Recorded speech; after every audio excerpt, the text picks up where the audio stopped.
like that's supposed to be the main part or whatever. It totally seemed like a song. I've been doing it my whole life.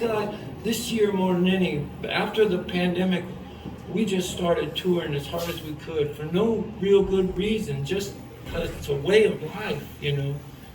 And we missed it. I missed it. Our whole crew missed it. I remember when I first got into it, I was already living like that. That's why I thought, man, let's get a guitar. The difference between a free spirit and a freeloader is 3 fucking chords on a guitar. You want some people to let you stay on their sofa, learn some songs.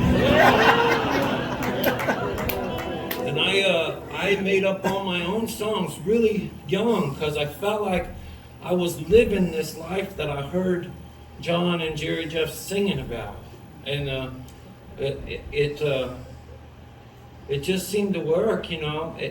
I didn't make a ton of money, but I didn't want a bunch. And then when I was moved to Memphis, I was probably like 21, something like that. And I was playing around town, just like this. And this guy, Keith Sykes, who helped me get a record contract eventually, but he knew how much I loved John Prine. And John was coming to Memphis to make demos for a record that would be called The Missing Years. And Keith was the producer of the demos. And he asked me if I would be the runner on the session, which meant I got to pick up John every morning and take him back to his hotel every night, go get him his cigarettes and his vodka, and a couple nights, Gopher, yeah. And a couple nights after we met, I was playing the Daily Planet, and he came down there and sat through the whole show, and afterwards he played me all those songs on The Missing Years, and just was my friend after that. Him and his manager both looked after me till they were gone. And people now that John's gone, they ask me what he was like all the time. And I tell the same story, and I've been telling it every night on this run. The first thing I always tell people is that when you open for him, and I knew him a long time before I got to open for him, he plays a song called Paradise to close his shows. And if you're the opener, he lets you come out there and sing it with him. And the first time I came out there, I didn't have a pick with me. And I asked him, I said, I don't have a pick. And he had like 100 or more, a huge mound on the table. And he said, grab one of those.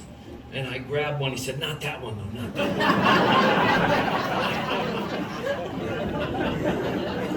one. He was like that. The main thing though, that I always want to express to people that I thought made him different, not just than most people, but all the other singers I know. He had a disposition like nobody I've seen since. And the best way I could describe it is, or the best example I had was, we flew 14 hours together, me and him and his band, 2 guys in the band and the tour manager. We all flew over to Amsterdam together. And I think we had a delay in like London or something. It was just a really long, hard flight. We had to go through customs, of course, and then we still had a 2-hour drive, and we got picked up in a big van by the promoter, or the promoter's son, I think is what it was. And he started going down the road, and John said, this is the wrong way. And the kid said, no, this is the way. And like an hour and a half went by before that kid realized that John had been right. And when he said so, everybody in that car, well, myself, I was angry. And I was trying not to let it show, but you could feel it, you know. And the guys in the band, they're not angry guys, but you could feel them. They were steaming. And the tour manager, he wasn't even trying to hide it. He was angry. He didn't say nothing, though, because you're not supposed to till the singer talks. And so nobody said anything. And you could tell that John wasn't angry. You know, he just wasn't. And he said to that kid, oh man, that's okay, it's fun to drive around. Isn't that amazing? And you know, he meant it. If he wasn't being an entertainer, he meant it. And he hadn't just read a self-help book, he hadn't just got sober, he hadn't just got saved. He walked around like that, man. That's how he. I think that's how he came up with the hello in there and shit like that. And then the last time I got to see him was just right before we lost him.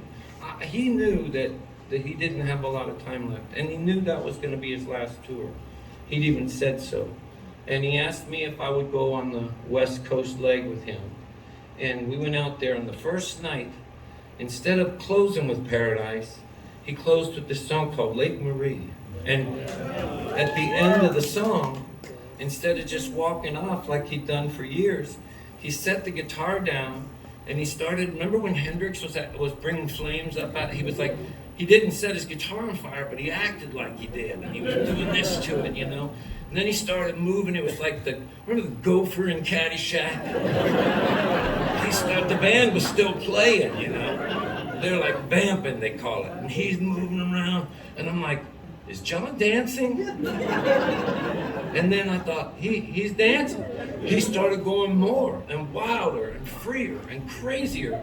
And I thought, what is happening? I was laughing, then I was crying. I could see the crowd was laughing and crying and yelling like somebody had just caught a touchdown.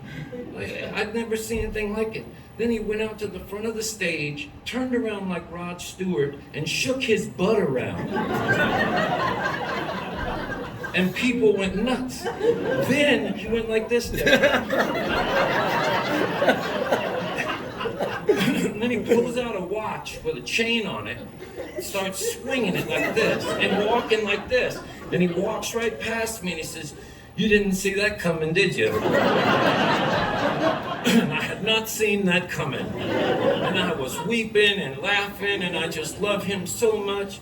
And I knew he meant something by it. He means something by everything he does. And I noticed he did it again the next night, and the next night. And I kept trying to, I knew there was a poem in there, like an alphabetless poem. And the more I watched him do it, the more I made notes. Like when an old person dances, it's not the same as when a young person dances. Like when young people dance, it's sexual. But when John was dancing, that was spiritual. And I noticed like, I feel like when younger people get moving, it's like they're saying to the world, I'm ready for whatever it is. And when an older person starts moving around, it's like they're saying, I'm over it, whatever the fuck it was. And it also seems more like less like asking for something and more like giving thanks for something, you know? I feel like when I dance now, I feel like I'm going, good one, you know? And less of, hey ladies.